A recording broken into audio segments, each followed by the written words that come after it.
What's going on, everybody? Very quick video for you today because I wanted to deliver a little bit more information on the e-bike hitch carrier from Himiway. Now, I already did a review video on this hitch carrier and I'll link that in the description below, but there are a couple more pieces of information I was hoping to put out, and that is number one, how do you install it in your vehicle? And then number two is, what's it look like going down the road and actually using it? So we're going to do both of those things today.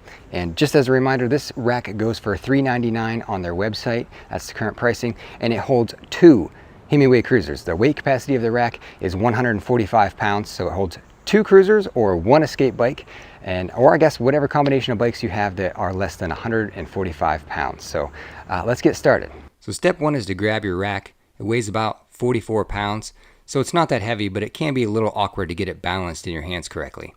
Once you get it lined up though, it slides right into the trailer hitch, nice and easy, and it's meant to fit 2-inch receivers. Next, grab the supplied hitch bolt and the washers and install the washers. Now this bolt's going to go into the hole on the side of your trailer hitch all the way through the rack and poke out the other side.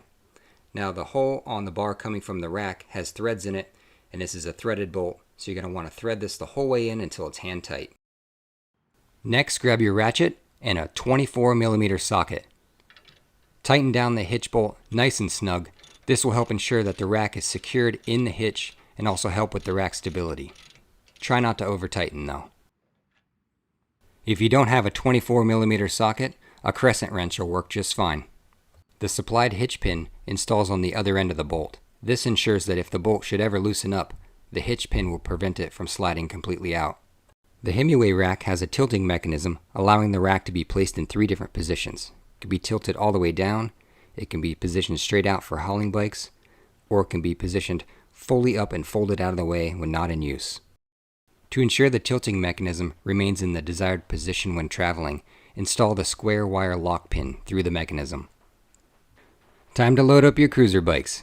I usually start with the bike that's going to be closest to the vehicle first, allowing the front wheel to drop down into the plastic wheel chock, then lifting up the back of the bike and placing it into the holder that holds the rear wheel in place.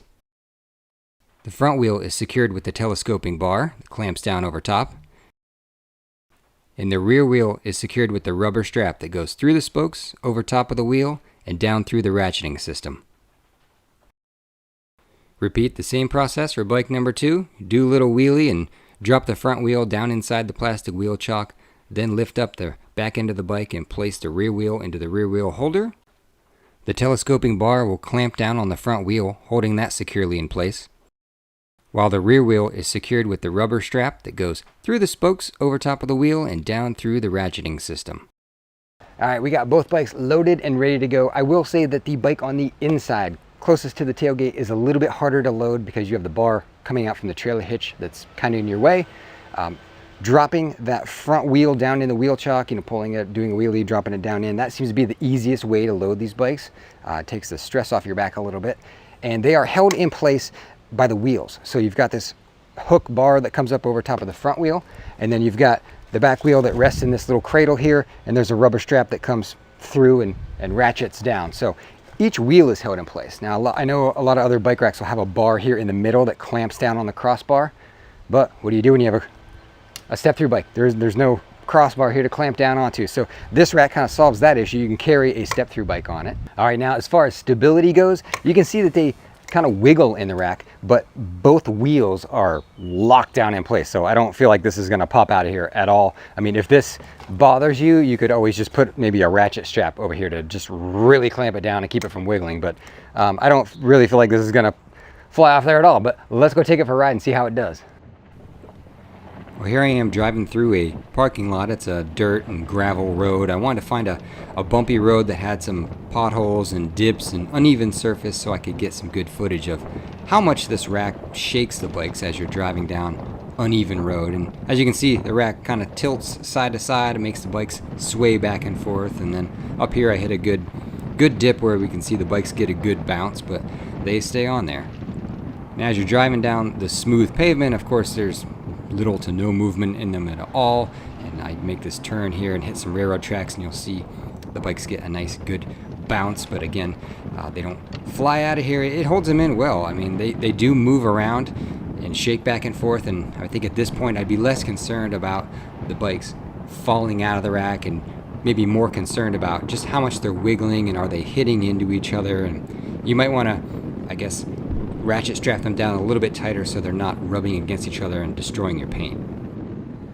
All right, I just rode around with these Himiway bikes for like 30 minutes trying to shake them loose, and I couldn't. And I was searching for rough road, dips, potholes, railroad tracks, anything I could to try to bounce these things off of here. I'm sure that would have been an exciting video had they flown off, but they didn't. They're going nowhere. They're on here. What I can tell you is, you know, as you're going down the road, if it's really, really rough road, they're gonna wiggle back and forth. They're gonna shake. They're gonna bounce a little bit, but they are not gonna fly off of here. I mean, if you've got them attached and locked in there with both wheels properly, yeah, it holds them. It holds them good on there.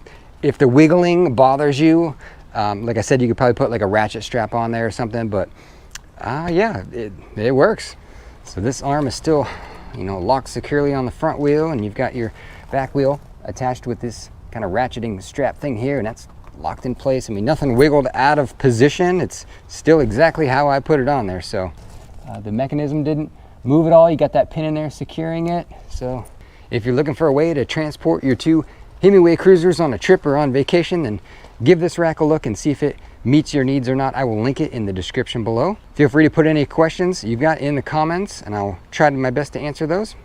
And I think that's all for today. So thanks for watching.